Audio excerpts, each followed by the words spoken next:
নৌকাতে বাইক পার করা কতটা যে ঝামেলা সেটা আসলে বাইক ট্যুর না দিলে বুঝতাম না। কারণ অনেক জায়গাতে বাইক ট্যুর দেওয়ার কারণে আসলে বোঝা যায় নৌকাতে বাইক পার করা কতটা একটা বাইকারের জন্য ঝামেলা মনে হয়।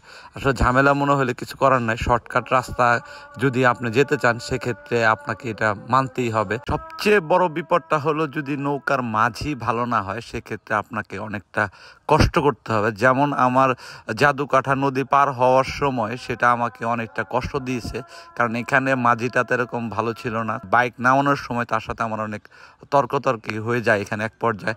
কারণ হলো বাইক এখানে আমার প্রায় 4.5 লাখ টাকার বাইক, তার যে কার্ডটা দিল আপনারা দেখতেছেন, ওই যে মাঝি কার্ডটা বসাই দিছে, কিন্তু চাইলেও কিন্তু এখানে আপনার নৌকাতে কিন্তু বাইক ঘোরানো বা বাইক স্ট্যান্ড করে বা অন্যদিকে করে নিয়ে পার হওয়া এটা কিন্তু অনেকটা আপনার বিপজ্জনক।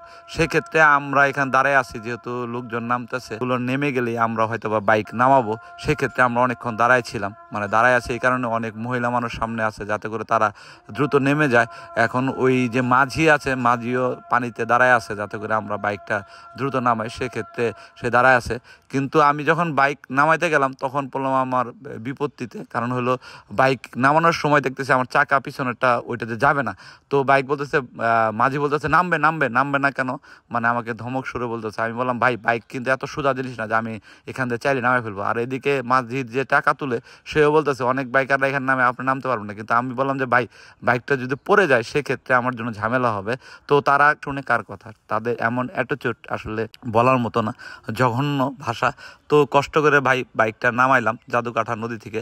আর এখানে বলে রাখি অনেক নৌকা এখানে আছে, অনেক মাঝি আছে বা অনেকেই আসলে ভালো আছে খারাপও আছে, এর ভিতরে হয়তো বা আমার কপালে খারাপ লোকটাই পড়ছিল। তো সর্বোপরি হলো আসলে বাইক ট্যুরগুলোতে আপনার সব জায়গাতেই যে ভালো লোক পাবেন এমনও কিছু না, সব জায়গাতে আপনার যে আপনার পছন্দ মতো হবে তাও না। আসলে সব মিলে আমাদের যারা ট্যুর দিতে যায় অনেকটা কষ্ট করে আমাদের ট্যুরটা শেষ করতে হয়। যেমন এই অভিজ্ঞতাটা আমার সবসময় মনে থাকবে যে জাদুকাঠা নদীতে আমি যে মাঝিটা পেয়েছিলাম সেটার ব্যবহারটা আসলে উগ্র ছিল। কারণ হলো আসলে বাইক যারা আমরা চালাই তারা সবসময় কিন্তু যারা নদী পার হয় তাদের জন্য একরকম, আর আমাদের জন্য হলো একরকম, কারণ আমরা সবসময় নদী পার হই না। সেক্ষেত্রে আমাদের অনেকটা রিস্ক থেকে যায়।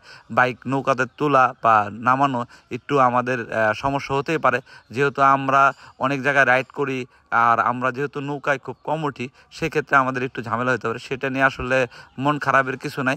তারপরেও আমি সবাইকে বলবো যাতে করে আমরা যারা নৌকা পার হই বা তাড়াতাড়ি যাওয়ার জন্য চেষ্টা করি, অবশ্যই সেদিকে খেয়াল রাখতে হবে যাতে করে মাঝি ভালো হয় এবং নৌকাটা আপনার বাইক আপনাকেই সুরক্ষিত রাখতে হবে। কেউ আপনাকে সুরক্ষিত করে দিবে না। মাঝি যে কথাই বলুক না কেন, আপনার যে পর্যন্ত স্যাটিসফাই না হবেন বাইক নামানোর জন্য সে পর্যন্ত আপনি নৌকা থেকে বাইক নামাবেন না। সেই দিকটা আপনার নজর রাখতে হবে। তো সবাইকে অনেক অনেক ধন্যবাদ। আসসালামু আলাইকুম।